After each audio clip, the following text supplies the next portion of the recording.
Bonjour, bienvenue dans cette cinquième partie de la série vidéo dédiée au régulateur de tension.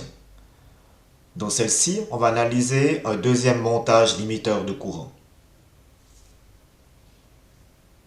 Ce deuxième circuit se nomme circuit de limitation par retour de courant. Par rapport au montage précédent, on a ici l'ajout d'un diviseur de tension R5-R6 au centre duquel est branchée la base de notre transistor qui va effectuer la limitation de courant. L'ajout de ce diviseur de tension va permettre d'obtenir une caractéristique de sortie différente.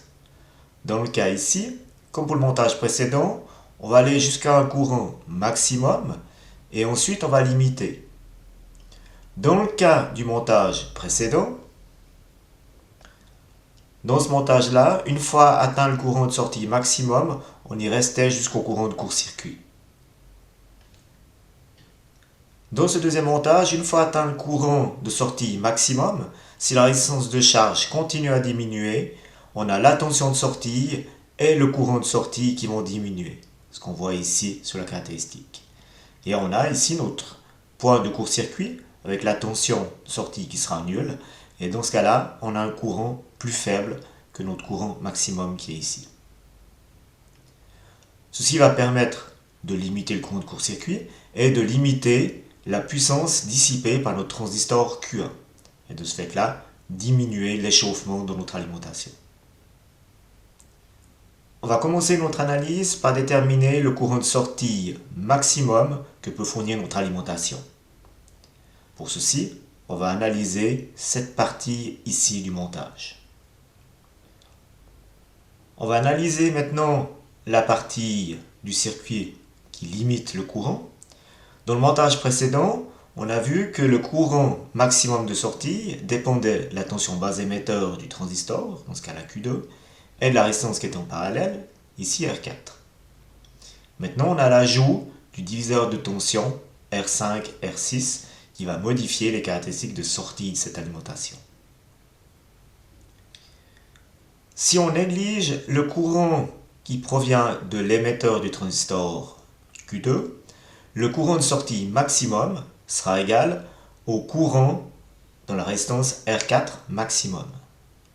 Donc ce sera UR4 maximum divisé par R4.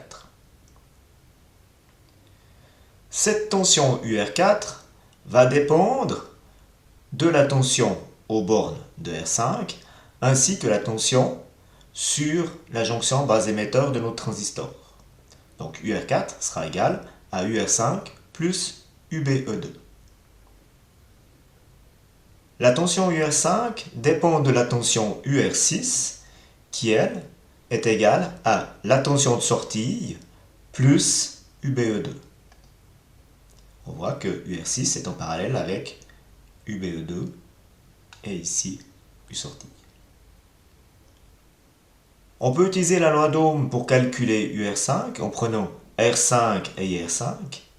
Et pour la valeur de IR5, on va prendre la valeur de IR6 car on va négliger le courant dans la base du transistor Q2.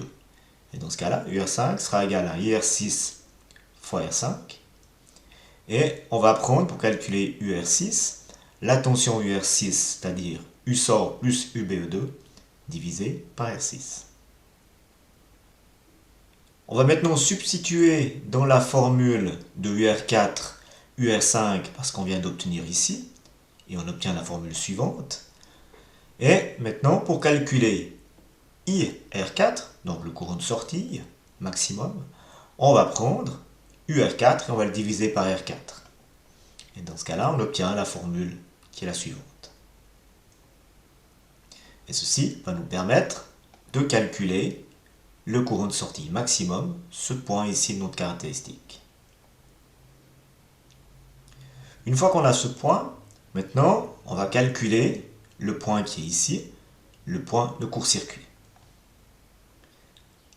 Pour déterminer ce point de court-circuit, on va repartir de la formule obtenue précédemment et on va y appliquer les conditions du court-circuit, c'est-à-dire une résistance RL de 0 ohm et de ce fait une tension de sortie de 0 V.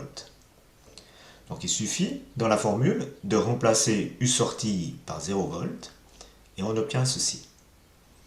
Et si on met en évidence UBE2 qu'on a ici et là, on obtient la formule suivante.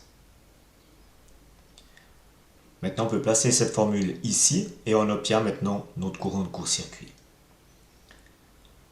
Ce circuit de limitation est plus complexe à mettre en œuvre que le montage précédent.